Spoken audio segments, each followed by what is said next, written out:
because we are here now live. Hello, my lovey. Today on Joy du Jour, my very snappy name. Am I right? We're going to chat with Gina Tabasso, and she has made the transition from being the good old W-2 employee into full-time entrepreneurship. And let's talk about that. Some scary shifiz, and you did it willfully. I got canned like from a CPA firm. I got fired. And I was like, well, I don't want to live in misery. And so, thankfully I have a partner that's supportive. And that's when I, cooked this up. But tell me, Gina, what was your journey into entrepreneurship? Yeah, it's a beautiful journey, actually. And it's thanks to a former boss of mine. I worked for a gentleman for 3 years, and then they eliminated our whole department at that company. We stayed friends for about 6 years, and then a little over a year ago, he hired me back again to work for his manufacturing company that he had bought. So when I came on board with him, he said, I plan on growing the business and eventually selling it. I don't want you to have to go looking for your next job. I want you to start your own business so that you are self-supporting, self-sufficient when this role ends. Mm-hmm. So I respect him, and I took his advice to heart, and I formed my official LLC last year. I got my first client immediately, worked on a project with them for about 6 months until the project was complete.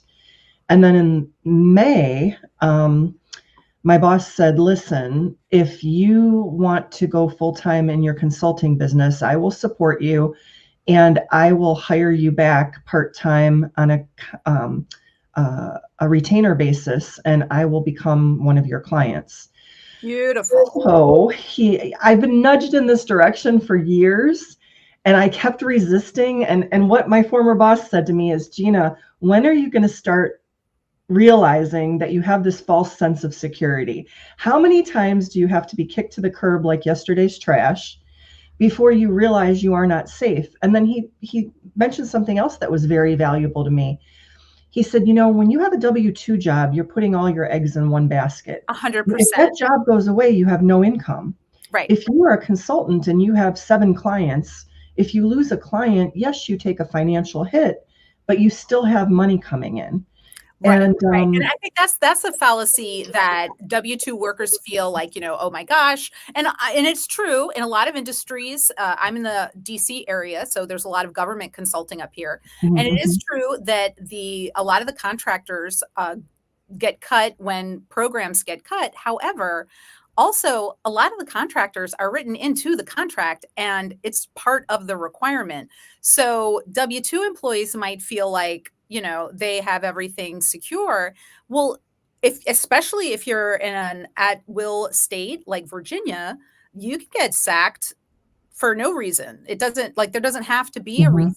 It can be strictly financial. It doesn't have to be job performance related. It can be because your salary is too high and you're bonusing too high. Ding, ding, ding, ding. So it's interesting that you talk about that false sense of security, because I have long said that. And granted, I grew up in an entrepreneurial household. My dad had different businesses. And so I saw how it was. And I've also just worked in the working world for decades. And some people got fired because the manager didn't like them.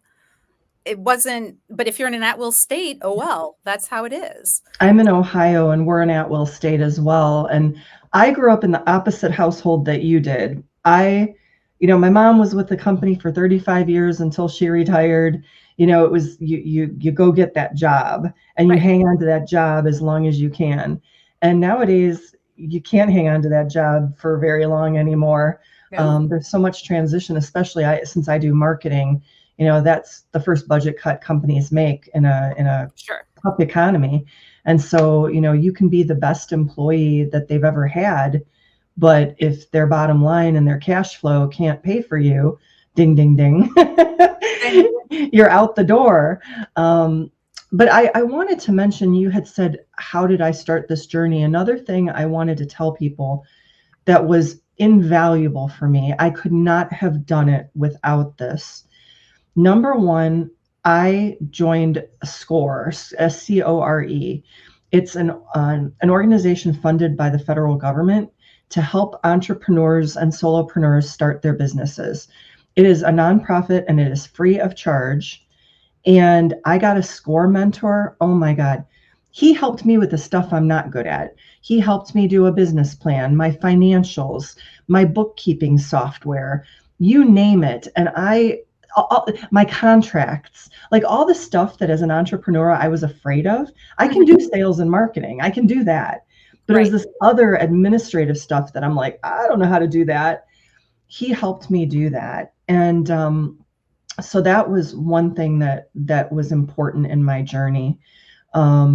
Another thing is that I surrounded myself with people who believed in me and supported me, so that when you get those days as an entrepreneur that you're down, like you're like, I can't do this, and what if this and what if that, and you get that self-doubt creeps in.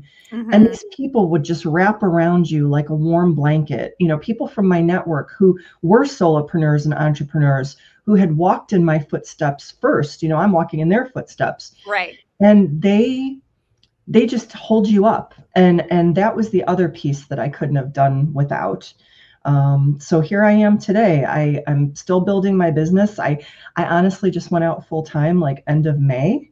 So there's a lot of business development to do. I did get a client last week, but it was for more of a project basis. Right. But that's great because you're growing it. And I want to circle back to what you said about having people who were where you wanted to be in your squad, so to speak. Like think of it as a cheerleading squad. You've got to have people around you who can lend you a hand, tell you that you can do it. And not only that you can see that they have done it. And that shows you that there is at least that path. It may not be exactly that path for you. However, when you're surrounded by people who have done what you're trying to do, it is like a trailblazer with like the airport employees with the flashlights. Exactly. Like they're showing you where to go, how to do it, that it can be done. And that, yes, you're good enough to do it, because imposter syndrome or inner critic or whatever you want to call that insidious little seductive, slippery person, that inner voice that comes and starts to tear you down. Well, we're really good at scaring ourselves. Yep. So to have the unknown can be scary. Yeah. And you can't. It's a delicate thing, because I am a firm believer in having an interior locus of control. Like, don't give your control up to other people and what they think of you. That's one thing. And being around people who have done what you're trying to do is gold, because you're going to see that mindset. You're going to see how, oh, well, this is a problem. Let's solve this, instead of, oh my gosh, I can't believe this is happening.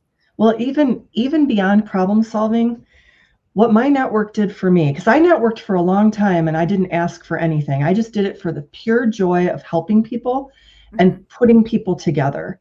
And then when I came to my place of need, people just crawled out of the woodwork. An example, when I first left my job in May and started this, and I had no income. I mean, it's startup. Well, you had the one client, right? Your previous employer. Yeah. Well, one of my former subcontractors that I've used, he gave me a free license to his CRM.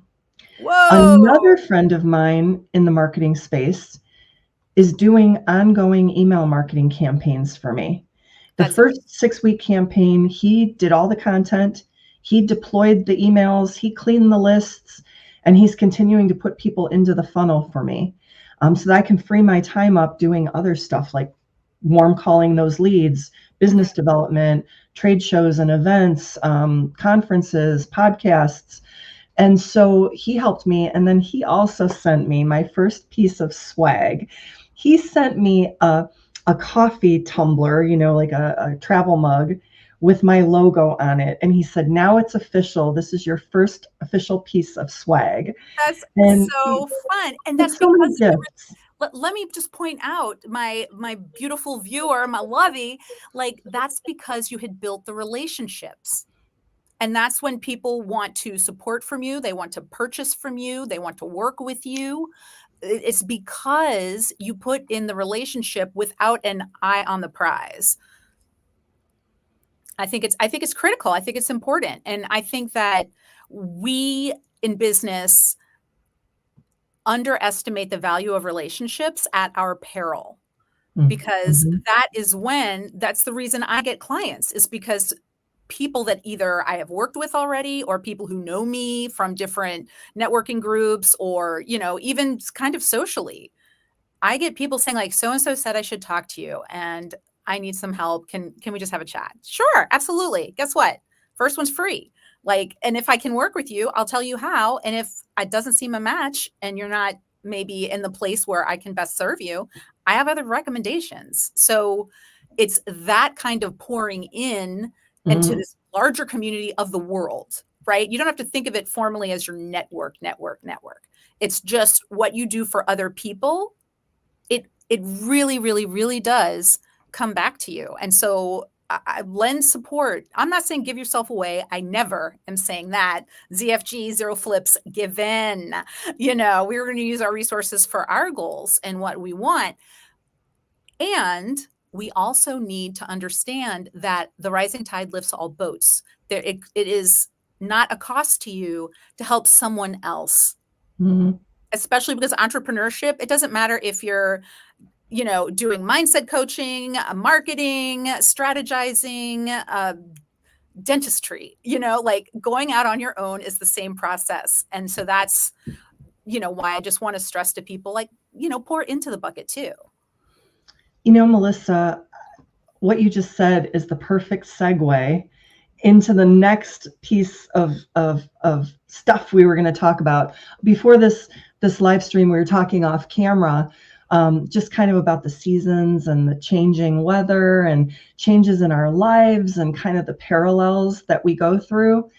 And I was sharing that one of the challenges I encountered this year, I was like, what a year to start a business. I work primarily with manufacturing, industrial, distribution, trade companies. That's my area of expertise. I have these, I call massive manufacturing chops.